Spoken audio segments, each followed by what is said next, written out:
Taser International, the world's biggest maker of stun guns, regularly tells investors about its winning record in defending itself against product liability lawsuits. That has helped its shares nearly double in the past year. Yet, as Grasso reports, Taser's legal record may not be as spotless as it claims it is. June. Brian, Taser shares have risen as much as 11% on days the company has announced lawsuits were dismissed or courts ruled in its favor.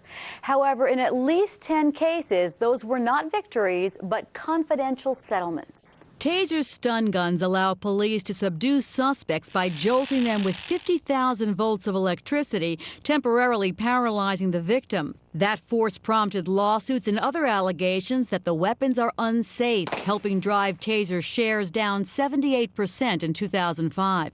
Since then, the stock has doubled, boosted in part by Taser's press releases and its executives touting product liability court rulings in the company's favor.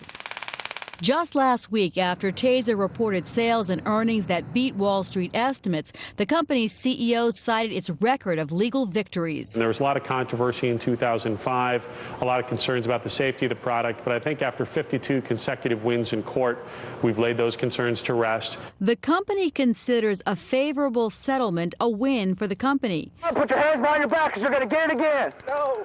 Yet, according to court records and the company's general counsel, Taser has settled at least 10 of the 52 cases it claims to have won through a court dismissal or judgment in its favor.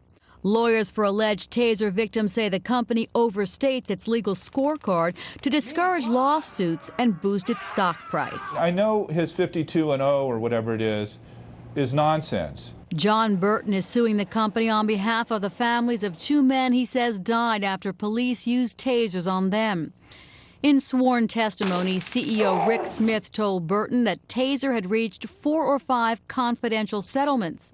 But Smith says they were only with injured police officers. We made the determination that it was not in our best interest to be across the courtroom from our customer base. Taser General Counsel Doug Clint says Taser has settled cases with police officers because it benefits the company.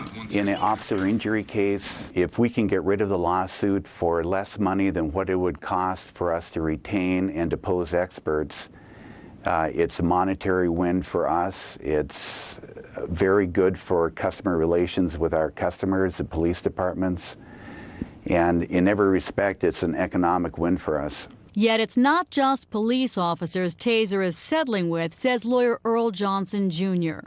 Gulf War veteran Milton Woolfolk, Jr. was being brought to a hospital for a psychiatric evaluation when police used tasers to subdue him. Johnson says Woolfolk died of heart failure. The estate of Milton Woolfolk, the personal representative, the beneficiaries of his estate, who were his parents, the plaintiffs, reached a compromise agreement, a settlement in full with Taser International. A court document called a Notice of Settlement filed in February shows Woolfolk's family and Taser reached an amicable resolution to the dispute, but its contents are confidential. Taser's general counsel denies there was a settlement. If he wasn't a police officer, we did not pay money to settle that lawsuit. In SEC filings, Taser has not reported any cases as settled. Instead, it refers to those cases as dismissed. Clint says the company uses the term dismissed because that word is used in public court filings. Our SEC filings are accurate. Attorney Robert Heim says the SEC may find Taser's wording is misleading. As a former SEC attorney, I think looking at a statement like that, the SEC may have additional questions for the company to determine whether or not full and fair disclosure is being made.